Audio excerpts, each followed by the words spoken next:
Hello, Scrubs. So the 7.7.0 PTB is here, and with it, we get some pretty exciting changes. So I thought I'd go over it with you guys. First things first, we have the brand new store. They have updated the UI for the store, and it's got some pretty exciting changes. So first things first, they changed the overall look of the store. So the store that we've had since 2018 is the one that we've had up until now, and this is the first time that they're really changing anything besides adding the Shrine of Secrets. So, firstly, they added a featured page, or rather, instead of adding one, they reworked it and they added a weekly gift feature to it. The featured page will always have like the latest releases and chapters, and the addition of the weekly gift feature. Now, the weekly gift feature is something new, while the featured page is not. Allows players to claim free rewards during multiple weeks. If activated, rewards are renewed per week, meaning that unclaimed ones are discarded when the week is reset.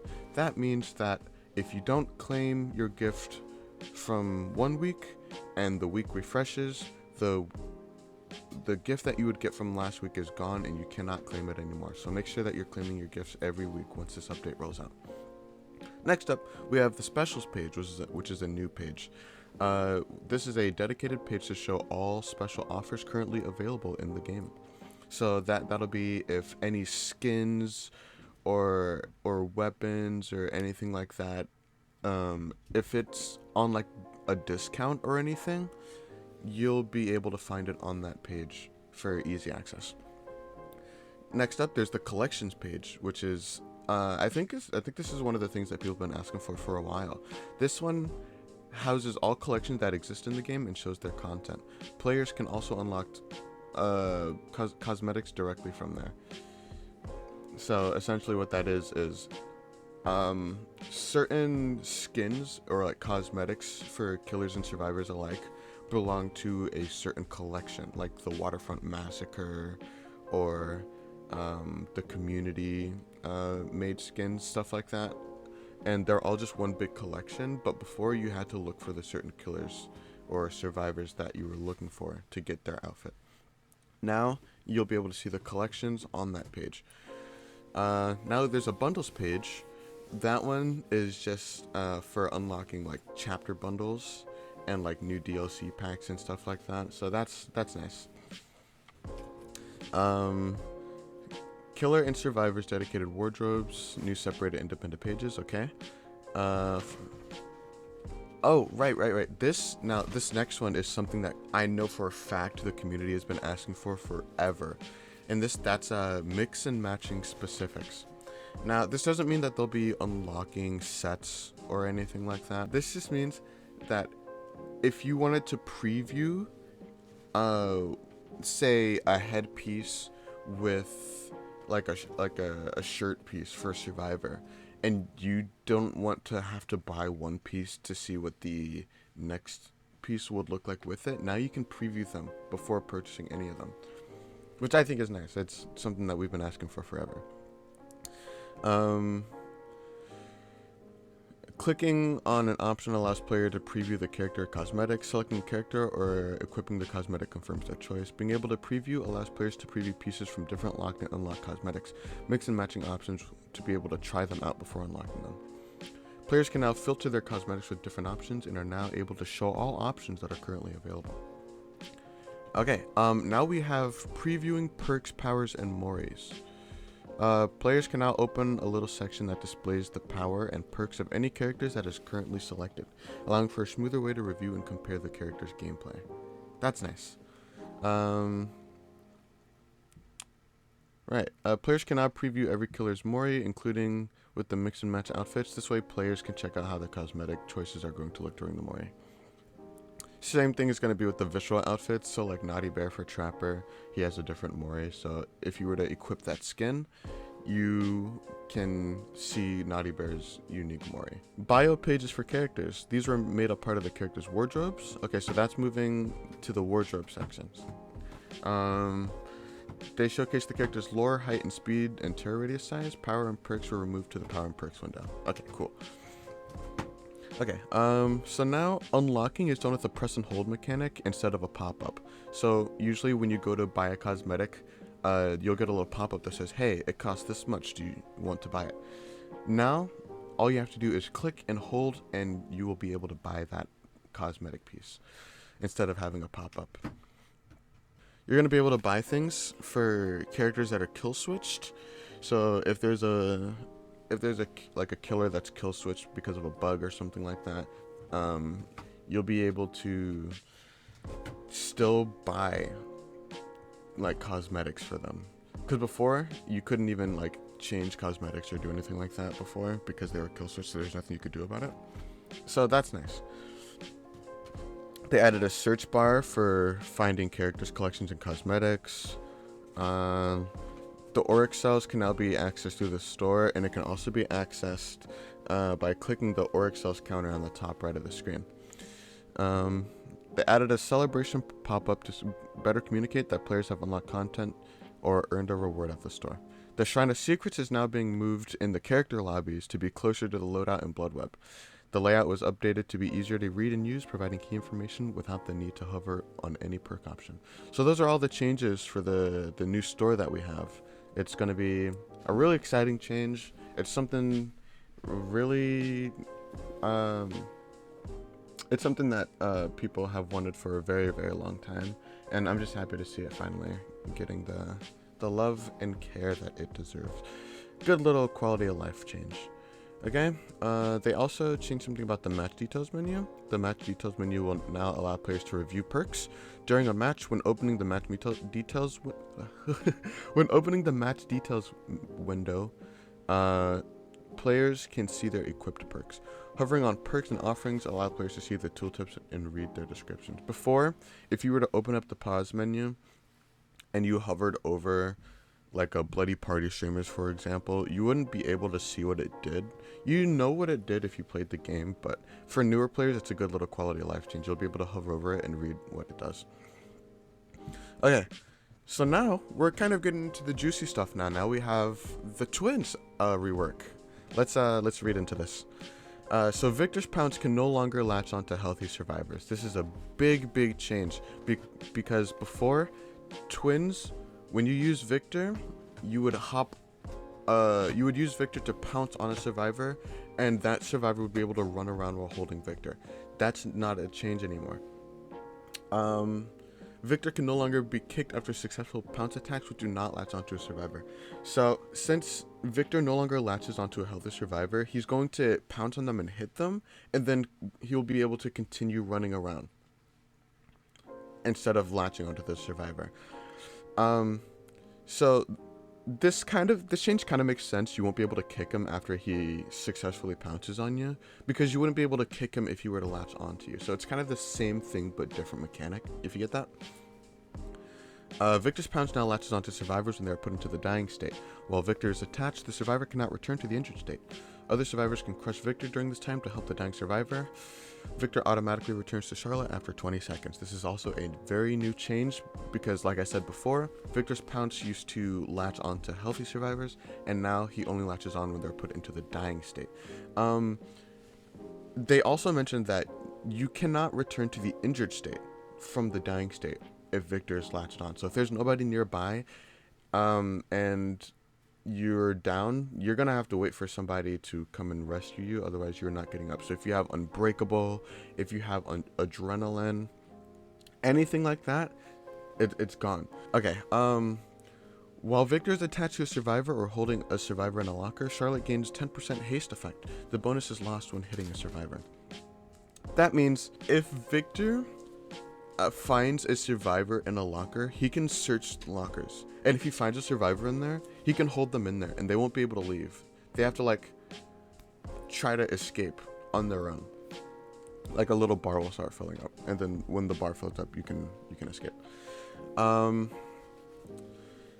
So when Victor is attached to a survivor or holding a survivor in a locker, she gets the 10%. So he moves 10% faster. It also said while Victor is latched onto a survivor, which means that if they're in the dying state and Victor's latched on, she also moves faster. But the good thing is that it does get removed, obviously, if she hits a survivor. Okay, the visual tear radius accessibility setting will now include Victor's grunts. That's nice. When Victor runs around, he kind of makes a like a little gremlin kind of sound. It's nice. It's a good little quality of life change. Victor will now glow red when he is vulnerable to being crushed, and white when he is not vulnerable to being crushed. Understandable. That's just a nice little way to tell if you're able to do it, so you don't like run back and think that you're able to kick him when you're not able to. So that's nice. Added the ability to recall Victor at any point while he is unbound. Kind of explains itself. Added the ability to switch between Victor and Charlotte when near a hooked survivor at a slower rate. Added a new icon to represent the moment when Victor can be recalled. That's nice. Victor can no longer reveal survivors with killer instinct when he is latched on. That is a very new change. Before, Victor would latch onto you and you would run around, and if you were to like accidentally run into your other survivors and they weren't crouching, you would reveal them with killer instinct because Victor's latched onto you. So now while Victor's latched, he can't reveal survivors with killer instinct. It's so that the killer can't like proxy camp your body and then go back the second they hear killer instinct. So that's nice. Good little change. Decrease the time it takes to switch back to Charlotte by 1.5 seconds. Decrease the time it takes to unbind Victor by 0.75 seconds. Decrease the time it takes to charge Victor's pounce by 0.85 seconds. Increase the cooldown for Victor to come back after being crushed to 10 seconds, 6 seconds. And we got some add-on changes. The tiny fingernail decreases Victor's unbind time by 33%, 50%. So that's a nerf. Decreases pounce charge time by 10%, 20%. That's a nerf. Pounce attacks inflict hemorrhage until healed. That's a rework. Decreases the survivor's crawl speed by 25% when Victor's latched onto them. That'll be a really good perk for endgame. I don't really see the use in that in the middle of the match unless they're trying to crawl to a pallet, so that buys you just a little bit more time. But I can really see that being helpful during endgame when you need to slug and get as much pressure as you can before they crawl out, and then you'll be able to pick up, pop them on the hook, get blood warden, whatever the frick you need to do. Silencing Cloth now triggers when Victor is crushed. Pounce attacks inflict broken for 60 seconds, rework. And then we have the iridescent pendant. Each time Victor injures a survivor with a pounce attack, it increases Victor and Charlotte's movement speed by 2%. This can only reach a maximum of 8%. This effect is lost when putting a survivor into the dying state. So this one's a little crazy because we can kind of, if the situation were to allow, we could have up to an 18% movement speed bonus with this add-on. If Victor were to find a survivor in a locker, Charlotte gets a 10% movement speed. And then if she injures somebody with this add-on, that's another 8%. It's 2% for each survivor. So she injures all 4 survivors with Victor. Somebody hops in a locker, say they have inner strength or flashbang or something, and Victor finds them in the locker, hops on, and that's 18%. And the 8% is only lost when a survivor is put into the dying state. So you keep that speed boost. And if I'm not mistaken, so while Victor is attached to survivor or holding a survivor in a locker, Charlotte gains a 10% haste effect. This bonus is lost on hitting a survivor. This it's not on a timer. The only timer is the time it takes for you to hit a survivor. So effectively an 18% speed boost. Okay, now on to the next juicy thing. We have a killer update for the Blight. It's not really anything super special. They just improved the collision detection to reduce cases where Blight slides off of objects. So all my Blight mains are eating good today. No more sliding. Oh, it just reduces the cases. They didn't say they completely removed it. You can bounce off of everything. But, so that option is there. So now you have it. Feel free to play Blight. I love Blights. And he had a few add-on changes. So shredded notes decreases time to recharge a rush token by 0.33 seconds. All they did was remove the downside that was attached to it. The summoning stone increases the initial rush duration by 1 second. So that's nice. And then the soul chemical increases the initial rush speed by 10%. So that's it. That's pretty good. It's okay. Now we have the perk updates, the next juicy section. Ultimate weapon. So now ultimate weapon now activates for 15 seconds instead of 30. So that's only 15 seconds to roam the map and get whatever you need to get done with this perk. So instead of making a survivor scream now, it reveals the survivor's aura for 3 seconds. So it's an aura reading tool instead of a screaming tool. So that means this perk isn't going to work with Dead Man Switch. This perk isn't going to make you get off of things like the pig's head traps, anything. It wouldn't make you get off of totems and stuff. Really nice, really nice. I think this change is really good. Increased cooldown to 60 seconds was 30 seconds, so now you only get 3 seconds of aura reading every 60 seconds, which isn't that great, but honestly, we'll have to see. There are other aura reading tools, like Darkness Revealed does the same exact thing except better. Next one we have Decisive Strike. So increase the stun duration to 5 seconds, back up from 3 seconds. So it went from 5 seconds back to 3 seconds. It went from 5 seconds to 3 seconds back up to 5 seconds again. And then they added a new stabbing animation where Decisive Strike is used successfully. So that's nice. That's a good little quality of life change. We love that. Adrenaline. This is the one that people were really wary about, but honestly I think the change isn't all that bad. So the burst of speed now lasts for 3 seconds instead of 5. It no longer activates if you're hooked or carried when the gates are powered. So if you get downed and the killer picks up, you don't get adrenaline. So now adrenaline checks are going to be a lot more powerful. For those who don't know, an adrenaline check is when you pick up a survivor and the last gen pops as you're picking up, you would immediately put the survivor down to see if they have adrenaline. And then you would go out of your way to read down them or whatever you need to do. But now, since if you're being carried while the gates are powered, your adrenaline is gone. So now adrenaline checks are going to be really useful. Okay, adrenaline no longer causes you to wake up when facing the nightmare. That's just a good little quality of life change for for Freddy players. Okay. Now we have Haddonfield. Haddonfield has been reworked. This map has been difficult for the players to enjoy. We made the decision to update it, prioritizing gameplay quality. The length of the street was reduced. Line of sight blockers have been added in the street. Removed any closed houses. Reduced the amount of tiles on the map. Added gameplay and blockers on the border tiles. Added openings in the main house to improve the navigation in the gameplay. And the park tiles have also been revisited. So a few of the tiles, loops, all the houses have been open. All of that stuff, it's been reworked to make gameplay a little more bearable, because as it is in the base game right now, the map is very open, so the houses are very strong, so it's hard for killers to play around it the way they need to, and the streets are very barren, so it's hard for survivors to play around it the way that they need to. It's very killer-sided on certain parts and very survivor-sided on others.